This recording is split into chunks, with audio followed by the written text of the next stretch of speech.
Hi, it's Jessica DeMassa with WTF Health, and I'm here at the Barcelona Health Hub. Joining me right now, I have NITI Pall. She is the Global Medical Director for KPMG and also the Senior Mobile Health Advisor for AXA. So we are going to pick your brain, NITI, about trends that are shaping digital health. So first of all, it's great to have you with us. It's lovely to be here on a bright, blue, sunny day. Thank you. Yes, it's gorgeous. Weigh in for me, I guess, from your perspective. And you're also a practicing GP, I understand, in the UK still. That's right. That's awesome. So I wanted to get your input first and foremost about how we can involve clinicians more in the innovation process. What's your opinion on that? So I think it starts with training of clinicians. With clinicians, in our medical training, nobody even talks about innovation in that kind of way. And if we talk about innovation, it's usually related to drug discovery or innovation around surgical procedures, but not innovation as a topic in itself. So I think it starts with actually talking to medical students as they're starting their training about what innovation is going to mean and what transformative forces we're seeing in healthcare currently and what consumers of healthcare are really looking for. And then secondly, clinicians are very motivated to actually do the best by their patients. So the patient experience really matters. And to a patient, the experience of affordability, accessibility of healthcare is really important. So I think clinicians starting to understand that their patients are looking for something different is the best way to start to involve clinicians. Now, you've been studying this health space as it's evolved into digital health, and the name keeps changing. Now it's health tech, right? And so what have you noticed, I guess, over this period of time that you've been watching this space? Give us a state of play of where we're at right now. So I think it's a real thing. It's not just kind of a buzzword which is here today and gone tomorrow. It's going to stay. So it's not something that is going to vanish. It'll be a different form, but it'll still be here.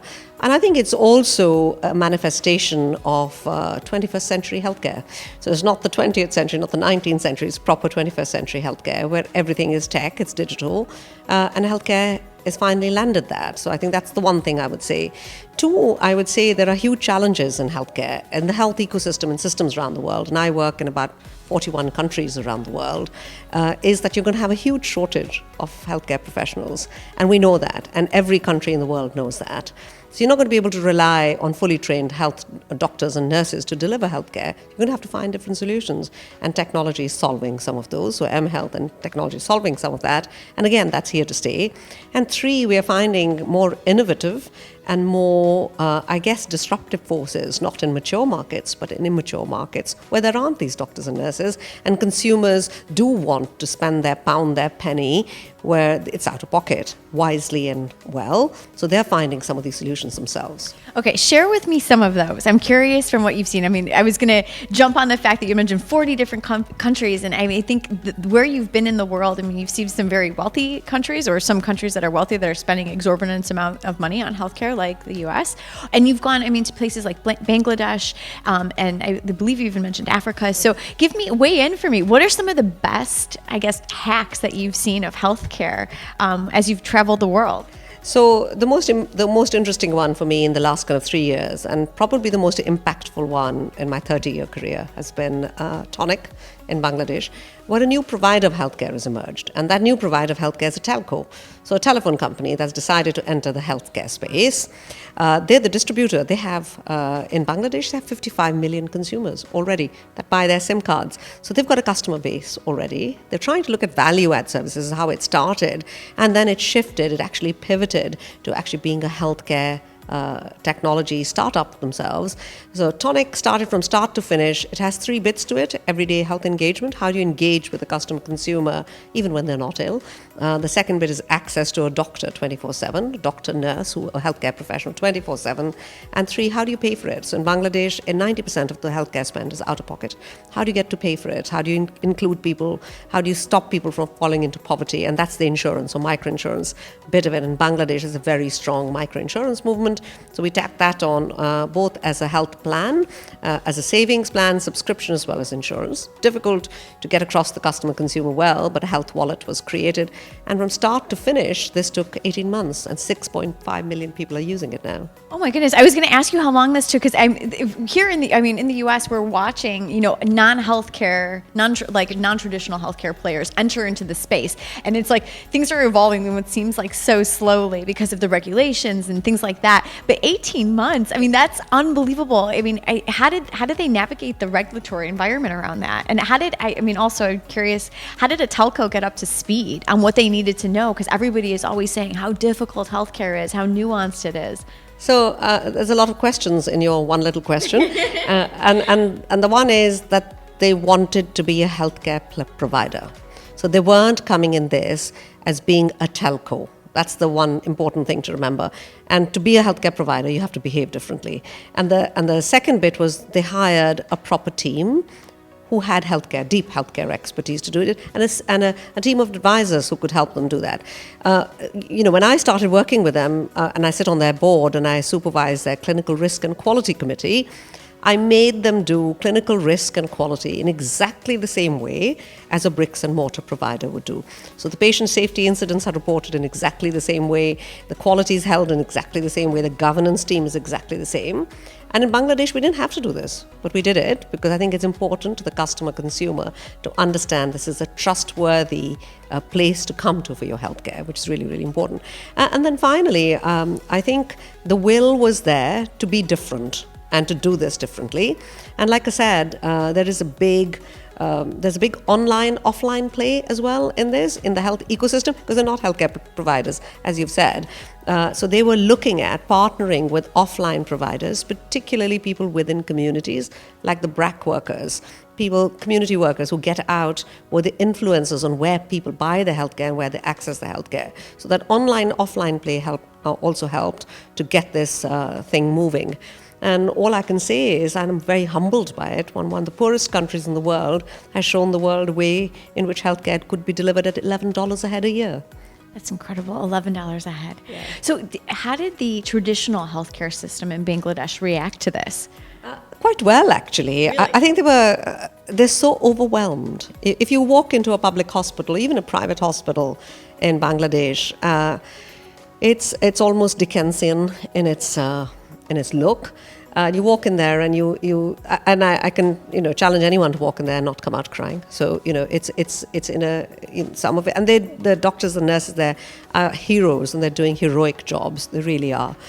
So they're overwhelmed and they're looking for solutions that can help their day-to-day life easier. So actually there was no challenge by them. They said, all right, so how can you help me? And that's kind of how it started. We're working with a very large diabetes center there, and they're actually taking part in a very good experiment on delivering a diabetes care management program, which their doctors and nurses are helping with, because they don't want the 800 or 1,000 patients that they have to see a day between 6 doctors. So what are you most excited about when you look toward the future? I mean, this is a major disruption, and just even hearing the story gets me excited about the potential of, what could be done if there's the will around it, the right team of people is assembled, and all of those things kind of click into place. But what has you most excited about the future of health? So I think there's lots of things that excite me currently, and I think the understanding that clinicians as well as consumers are understanding this is something here to stay. It's not here today and gone tomorrow. So that's really exciting. 2, I think the tech is now developing at such pace in terms of the AI that sits behind this. I think there's been a lot of hype and people have been disappointed in some of what this is going to do. But if you look at it carefully and dissect it, in some countries, it's about being good enough. It may not be about being the super duper all accurate, 100%. Doctors are not 100% accurate. I've been a doctor 30 years. I'm never 100% accurate. So just getting to understand that's exciting. And then 2, I think adding that on to digital therapeutics as well as digital diagnostics, adding the digital front door to it. And I'm finding some very interesting models emerge in places like India, where a lab company that I work, 2 lab companies that I worked with, they've got a huge customer base, and they have a digital front door that is interacting with the consumer. Being a lab company, they're interacting with the consumer differently. They own the customer consumer, not the clinician. So it's a very different piece. Those guys are starting to disrupt both point of care testing diagnostics, the way they interact with the consumer, how information is handed out, and consumers are reacting to that really well. So I think that's a big disruption we're going to see on the digital diagnostics side. And if you layer that data with the data that diagnostics is throwing up, put it together with perhaps the genome sequencing data of a person, you're going to get to personalized medicine very, very fast. And I believe that's going to happen in the next 5 or 6 years very quickly. Say a little bit about healthcare consumers and trust. Because we were talking about this earlier, and I love to hear you evangelize about this. So what are tech companies missing when it comes to understanding the importance of trust when it comes down to engaging with the healthcare consumer? Because as exciting as all these ideas are, ultimately you're going to need to establish that relationship with a patient, with the consumer. Quite so. So absolutely right. And having tried to do this in many markets and to understand what healthcare consumers are looking for, and healthcare consumers don't change wherever in the world I've been. It's only 4 things, and I've tested this in many markets, exactly the same thing. The first thing is trust. The second thing is empathy. Next is expertise and information. If you don't get the first 2 right, people will not take your expertise and information. They'll go find another doctor, and they'll go find a third one, they'll find a fourth one who can give them the first 2 to feel comfortable. It's such a personal thing, health. And when you're ill and you're worried, that's the thing you're looking for. So tech companies that don't pay attention to the trust bit, building that trust. And how do you build that trust? The first thing we did in Tonic was to retrain the doctors at the end of a phone how to take the phone call properly. And that was not about whether they knew the clinical things well. They knew how to record in the EMR. It was actually to listen to the customer consumer, to follow the cues that the patient was worried about. All of the things that they teach you, but it's much harder to do when you're sitting at the back end of a phone where the patient can't see you, you can't see their face. Or even if it's a video consultation, sometimes you can't pick up the non-verbal cues that the patient is coming with. So that's the bit that you really do need to pay attention to.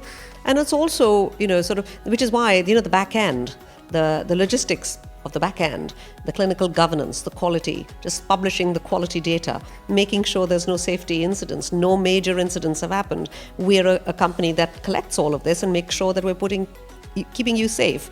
All of that is important to building trust. Absolutely. Thank you so much for stopping by and chatting with us. It's a pleasure to hear your insights. Thank you. Thank you very much. I've really enjoyed speaking to you. Likewise. I'm Jessica Damasa with WTF Health. Thanks so much for joining us.